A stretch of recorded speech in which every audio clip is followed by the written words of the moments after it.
Hello students, how are you? I hope you all are doing well. My dear student, in my previous video I had started chapter number 11, that is perimeter and area.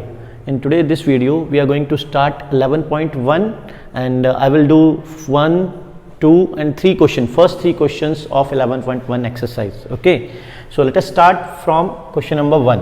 In question number 1 that is given a piece of land, एक rectangular piece of land है and उसकी length जो हमें given है that is 500 metre and breadth क्या given है 300 metre.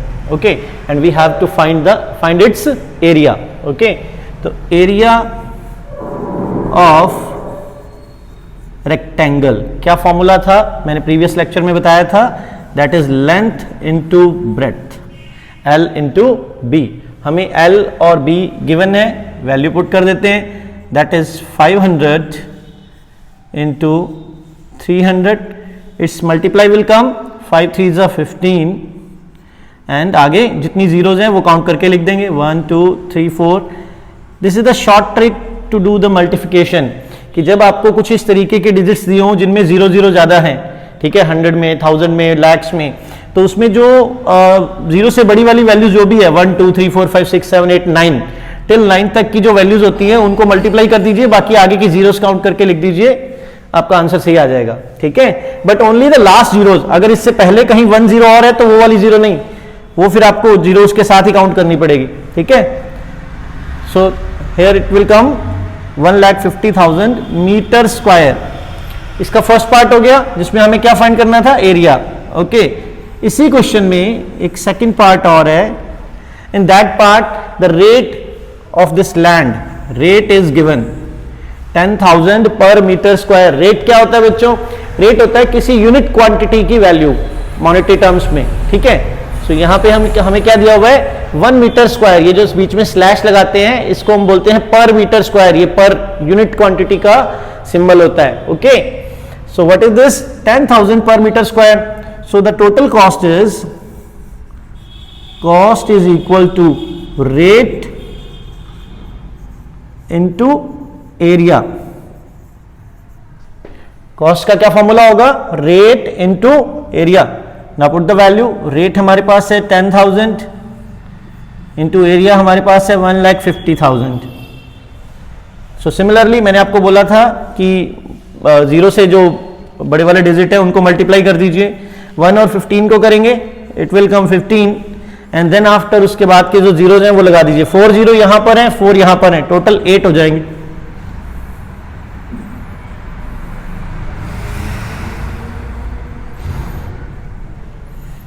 ठीक है, 1 2 3 4 5 6 7 8.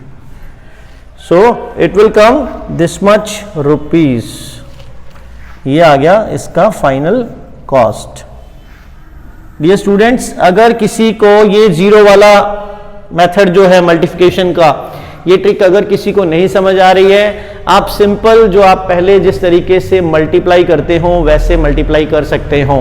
Okay, no need to go like that कि अगर सर कर रहे हैं तो हमें ऐसे करना है. Don't try this. ओके, आपको अगर ये नहीं समझ आ रहा है मल्टीप्लिकेशन का method, then do the simple method जो आप करते हो वैसे कीजिए. ठीक है, now this is question number 1 and now come to the question number 2. यहां देखिए क्वेश्चन नंबर 2 है. क्वेश्चन नंबर 2 में हमें क्या गिवन है, एक स्क्वायर पार्क है, उसका पेरीमीटर दिया हुआ है और हमें उसका एरिया फाइंड करना है. सबसे पहले जो चीज हमें दी होती है ना पेरीमीटर या एरिया, उसका फॉर्मूला लिख लीजिए वहां पर उसी के नीचे. सो पेरीमीटर ऑफ स्क्वायर क्या होगा 4 इंटू एस. ठीक है, एंड हमें इसमें जो चीज फाइंड करनी है उसका भी फॉर्मूला लिखिए. हमें फाइंड करना है एरिया. एरिया का फॉर्मूला क्या था, एस इंटू एस या फिर एस स्क्वायर, कुछ भी लिख सकते हैं. एस स्क्वायर लिखेंगे तब भी यही है, एस इंटू एस का मीनिंग भी यही होता है. तो देखिए हमें इसमें एस की जरूरत है लेकिन एस हमें गिवन नहीं है, बट हम from this perimeter formula we can find the side, because हमें पेरीमीटर गिवन है. 320 is equal to 4 into side. अब 4 यहां मल्टीप्लाई में है, यहां जब हम मल्टीप्लाई में कोई चीज है उसको अगर इक्वल के दूसरी साइड लेकर जाते हैं तो वो डिवाइड में आ जाती है. क्या आ जाता है, अगर इक्वल के एक साइड में कोई चीज मल्टीप्लाई में है, जैसा कि इस क्वेश्चन में देखिए 4 इंटू साइड दिया हुआ है, तो 4 यहां क्या है, मल्टीप्लाई में है। इसको जब मैं इस तरफ लेके आऊंगा तो ये डिवाइड में आ जाएगा।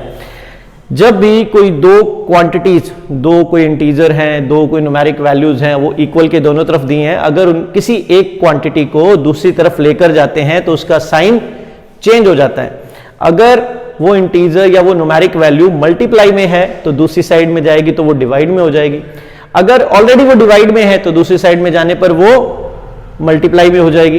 एंड अगर वो प्लस या माइनस में है तो उसका अपोजिट हो जाएगा, अगर प्लस में है तो माइनस में हो जाएगी, दूसरी साइड में जाएगी जब वैल्यू, एंड अगर माइनस में है तो दूसरी साइड में जाने पर वो प्लस में हो जाएगी। ठीक है, तो यहां देखिए ये 4 जो है इधर मल्टीप्लाई में, इसको जब दूसरी साइड लाऊंगा तो ये इसके डिवाइड में आ जाएगा। ओके, नाउ इसको सॉल्व करेंगे तो क्या आएगा, 4 8 जा 32, इट विल बिकम 80। साइड क्या आ गई हमारे पास, 80 मीटर। ओके, तो अब हमें साइड मिल गई। Can we find the area now? Yes, we can easily find. हमारे पास फॉर्मूला है, put the value side into side, ये means 80 into 80, it will become 6400 metre square, the area of this square park, जो हमें question था second square park का area. Okay, now look at the question number 3, आपकी book में दिया हुआ है, एक प्लॉट है, उसका एरिया हमें दिया हुआ है और हमें लेंथ दिया हुआ है, हमें इसका ब्रेड्थ फाइंड करना है। ठीक है, सिंपल, मैंने आपको बोला था जो वैल्यू दी होती है एरिया या पेरीमीटर, उसका फॉर्मूला लिखिए पहले, L इंटू बी, फिर उसके बाद जो वैल्यूज गिवन है वो उस फॉर्मूला में पुट कीजिए।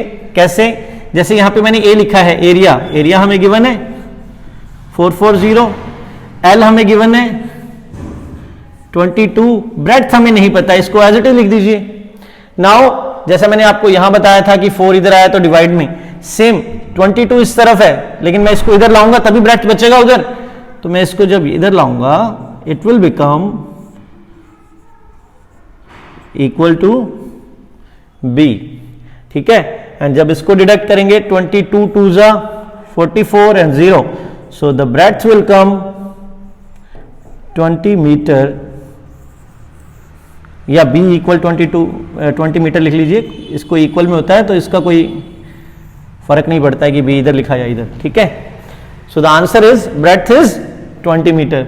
सो दीज आर द 3 क्वेश्चंस, आप इनका स्क्रीनशॉट ले लीजिए और खुद प्रैक्टिस कीजिए। आगे के 3 वो मैं नेक्स्ट वीडियो में सेंड करूंगा। Thank you, thanks for watching, bye bye.